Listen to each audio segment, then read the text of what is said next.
Bienvenue à cette table ronde demain qui va être consacrée à la lutte contre la pénurie d'organes. On va parler ce matin des prélèvements sur le donneur décédé et cette après-midi des prélèvements sur le donneur vivant.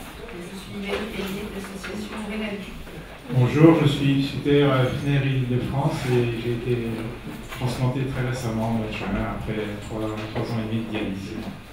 Bonjour, Mélanie Girard, je suis psychologue à l'unité de psychonéphrologie de Paris. Bonjour, Claire Couteinoble, je suis professeure de néphrologie à Lyon, impliquée dans la science rénale de dialyse et transplantation et depuis début novembre uniquement en transplantation.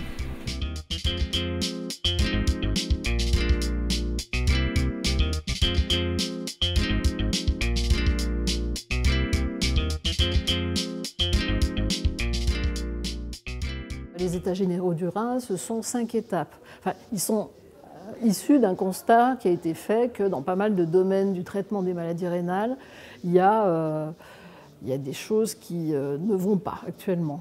Sur l'information des malades, sur leur orientation thérapeutique lorsqu'ils arrivent au stade terminal, c'est-à-dire qu'on leur parle d'abord de dialyse avant de leur parler de greffe.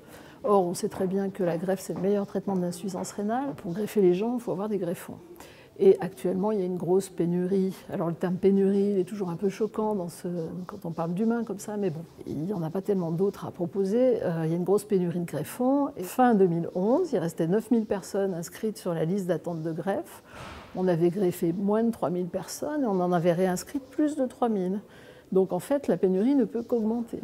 L'objectif de la table ronde, c'était donc de voir dans la notion de don quelles étaient les possibilités d'augmenter les dons, puisque s'il n'y a pas de dons, il n'y a pas d'organes, il n'y a pas d'organes, il n'y a pas de greffe, et donc on tourne en rond. Donc c'était essayer de voir à travers cette table ronde, même s'il y a déjà eu des plans greffe, des médecins, etc., de voir en regroupant des gens d'horizons très différentes, financiers, directeurs d'hôpitaux, agences, etc., malades et néphrologues et autres, comment on pouvait essayer d'améliorer. Tout le monde, en les mettant autour de la table, chacun d'abord se comprend mieux.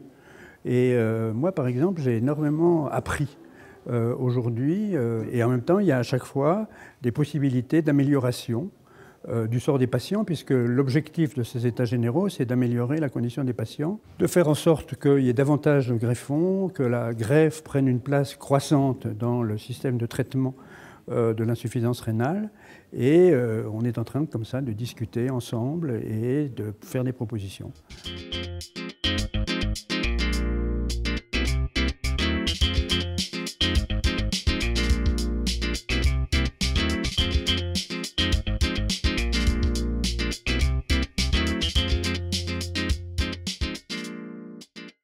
Ce matin, on a évoqué les solutions pour faire face à la pénurie de sources en greffons, notamment chez le donneur décédé.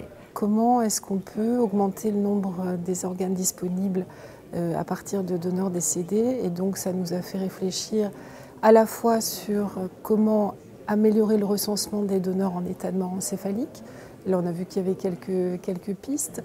Et comment et jusqu'où aller dans le développement des techniques de prélèvement après arrêt cardio-respiratoire persistant. Le deuxième point, c'était effectivement les donneurs décédés après arrêt cardiaque. Et là, c'est un sujet compliqué parce qu'on est dans une contrainte de temps, dans une contrainte difficile.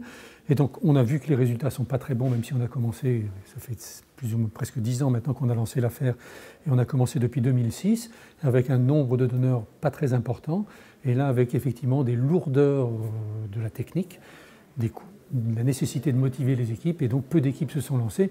Et la question est donc de savoir, est-ce qu'on doit l'imposer, en disant c'est utile, la loi dit qu'on doit recenser tous les donneurs, donc tous les hôpitaux devraient les recenser.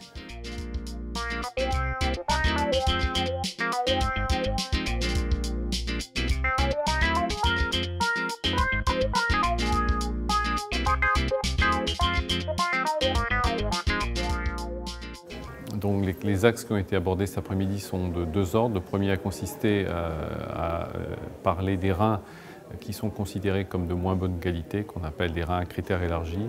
Et on s'est posé les questions de savoir comment il fallait les greffer au mieux pour qu'ils marchent le plus longtemps possible. Et deuxièmement, comment il fallait en parler aux patients. Est-ce qu'il fallait en parler, comment, pour leur dire qu'effectivement, ils risquaient de se voir attribuer un greffon de moins bonne qualité.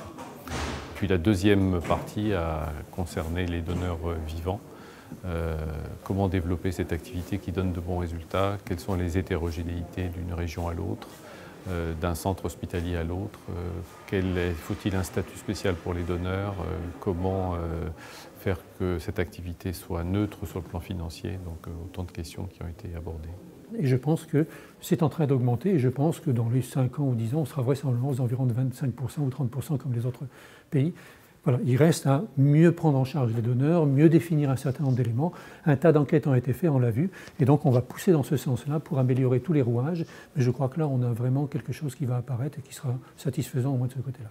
La table ronde était relativement consensuelle sur le fait que c'était un mode de greffe qui donne d'excellents résultats, qui est bonne et qu'il faudrait promouvoir.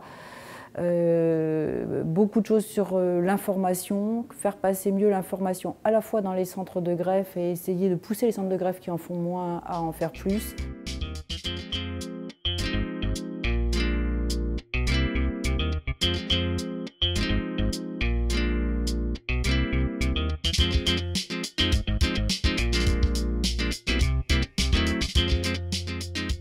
Alors la richesse de la discussion, elle vient du fait que les gens d'abord ont beaucoup parlé, que ceux qui en sont intervenus sont d'horizons tout à fait différents. Il y a bien sûr des médecins, mais il y a aussi beaucoup de patients, des administratifs. Et donc la confrontation de ces points de vue est toujours intéressante, et en particulier peut-être pour la création d'une charte du donneur vivant, c'est-à-dire essayer de créer quelque chose qui soit plus uniforme sur le territoire français pour que les donneurs, où qu'ils aillent, se voient proposer à peu près le même type d'examen, la même démarche, le même remboursement. Ce qui est intéressant, c'est qu'on connaît les points je veux dire, où ça bloque, et maintenant on peut plus facilement agir sur chacun de ces points.